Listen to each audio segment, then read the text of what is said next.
சிவன் மகண்டா உன் போல் மகன் எவண்டா கர்ஜிப்பது ரட்சிப்பது ஆறு முகண்டா. திருப்பரங்குன்றம் வெற்றியின் முதல் படி. குன்றிருக்கும் இடமெல்லாம் குமரன், யாமிருக்க பயமேன் என்று தீயதை அழித்து தர்மத்தை நிலைநாட்ட அவதரித்தவன் தமிழ்க்கடவுள் முருகன். அந்த முருகப்பெருமானின் அறுபடை வீடுகளில் மங்களங்கள் பெருகும் முதல் படை வீடாக திகழ்வது திருப்பரங்குன்றம். இது பரங்கிரி என்றும் அழைக்கப்படுகிறது. மற்ற படை வீடுகளில் போர் புரிந்து வெற்றி பெற்ற முருகனை பார்த்திருப்போம். ஆனால் இங்கே அவர் மணக்கோலத்தில் வெற்றியின் நாயகனாக காட்சியளிக்கிறார். மதுரைக்கு அருகிலுள்ள இந்த தலம் வெறும் ஆன்மீக தலம் மட்டுமல்ல, வரலாற்று ரீதியாகவும் இலக்கிய ரீதியாகவும் தமிழர்களின் வாழ்வோடு கலந்த ஓர் இடம். இன்று நாம் இந்த மலையின் மகிமைகளையும் அங்குள்ள அதிசயங்களையும் விரிவாக காண்போம். சூரபத்மனை அழித்து உலகை காத்த முருகப்பெருமானுக்கு நன்றி செலுத்தும் விதமாக தேவர்களின் தலைவன் இந்திரன் தனது மகள் தெய்வானையை முருகனுக்கு மணம் முடித்துக் கொடுக்க விரும்பினான். அந்த புனிதமான திருமணம் நடைபெற்ற இடமே இந்த திருப்பரங்குன்றம். பிரம்மா, விஷ்ணு, இந்திரன் மற்றும் 30 முக்கோடி தேவர்கள் முன்னிலையில் இங்குதான் முருகப்பெருமான் இல்லற அறத்தை ஏற்றார். இது அருள் மற்றும் பொருள் இணைந்து உலக இயக்கத்திற்கு வழிகாட்டும் தத்துவத்தை குறிக்கிறது. கட்டிடக்கலை. இந்த ஆலயம் ஒரு குடைவரை கோவில், அதாவது ஒரு மிகப்பெரிய பாழையை குடைந்து செதுக்கப்பட்டது. மூலவர் சிலை. இங்கு முருகப்பெருமான் அமர்ந்த கோலத்தில் காட்சியளிக்கிறார். பொதுவாக நின்ற கோலத்தில் இருக்கும் முருகன் இங்கு தன் மனைவியுடன் திருமண கோலத்தில் அமர்ந்து அருள் பாலிக்கிறார். இதனாலேயே இந்த தலம் திருமண பரிகார தலங்களில் முதன்மையானதாக கருதப்படுகிறது. பஞ்சமூர்த்திகள். ஒரே கருவறையில் சிவன், சத்தியகிரீஸ்வரர், விஷ்ணு, பவழக்கனிவாய் பெருமாள், விநாயகர், முருகன் மற்றும் துர்க்கை ஆகிய 5 தெய்வங்களும் அருள் பாலிப்பது இந்த தலத்தின் மிகப்பெரிய தனிச்சிறப்பு. இங்கு சிவபெருமான் மணல் லிங்கமாக அருள் பாலிப்பதால் அவருக்கு அபிஷேகம் கிடையாது, புனுகுச் சட்டம் மட்டுமே சாத்தப்படுகிறது. இங்கு தெய்வானையை முருகன் மணம் முடித்ததால் திருமண தடை உள்ளவர்கள் இங்கு வந்து வேண்டிக் கொண்டால் விரைவில் கைகூடும் என்பது நம்பிக்கை. தொழில் வெற்றி, மன அமைதி பெற விரும்புபவர்கள் இங்குள்ள வேலுக்கு பாலபிஷேகம் செய்து வழிபடுகிறார்கள். குன்றிருக்கும் இடமெல்லாம் குமரன் இருக்கும் இடம் என்பார்கள். ஆனால் குமரனின் மங்கள வாழ்வு தொடங்கிய இந்த குன்று தனிச்சிறப்பு வாய்ந்தது.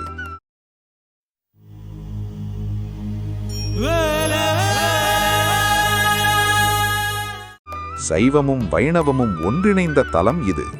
அரியும் சிவனும் ஒன்று என்பதை நிரூபிக்கும் வகையில் இங்கு பெருமாளுக்கும் முக்கியத்துவம் உண்டு.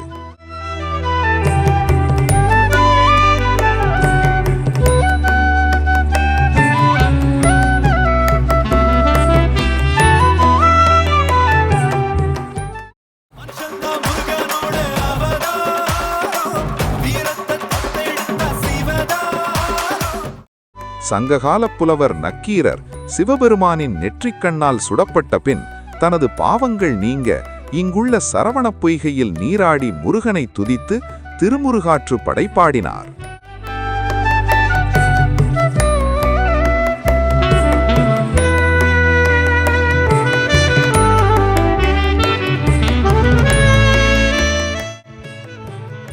முக்கிய விழாக்கள். பங்குனி உத்திரம் திருமணத் திருவிழா. கந்த சஷ்டி சூரசம்ஹாரத்தின் ஒரு பகுதியாக கொண்டாடப்படும். கார்த்திகை தீபம். அமைவிடம் மதுரையிலிருந்து சுமார் 8 கிலோமீட்டர் தொலைவில் அமைந்துள்ளது. பேருந்து மற்றும் ரயில் வசதிகள் தாராளமாக உள்ளன.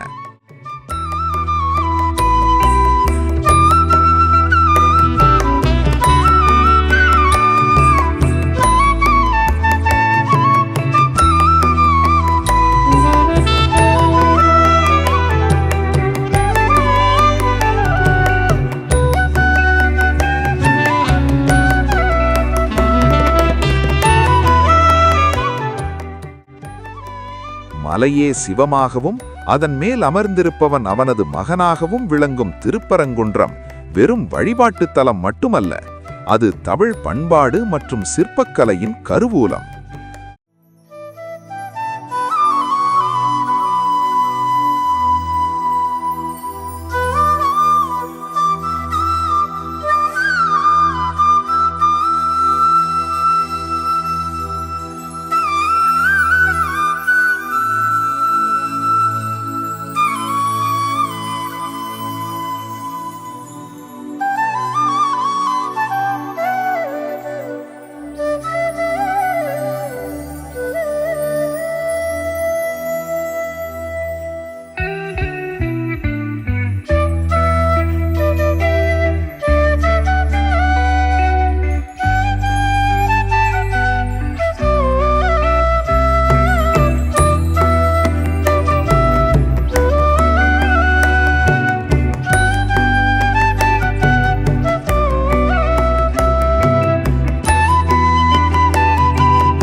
மதுரைக்குச் செல்பவர்கள் மீனாட்சியை தரிசிப்பது போலவே திருப்பரங்குன்றம் முருகனை தரிசிப்பதும் முழுமையான பலனை தரும். கல்லுக்குள் ஈரம் கசியும் குடைவரை கோவிலின் அமைதியும் அந்த முருகனின் புன்னகையும் உங்கள் வாழ்வில் புது மாற்றத்தை கொண்டு வரும். வாழ்வில் ஒருமுறையாவது இந்த வெற்றித்தலம் சென்று கந்தனின் திருமுகத்தைக் கண்டு அவன் அருளை பெற்று வாருங்கள். அடுத்த பதிவில் 2ஆம் படை வீடான திருச்செந்தூரின் ரகசியங்களை பார்ப்போம். கந்தனுக்கு அரோகரா. வெற்றிவேல் முருகனுக்கு அரோகரா.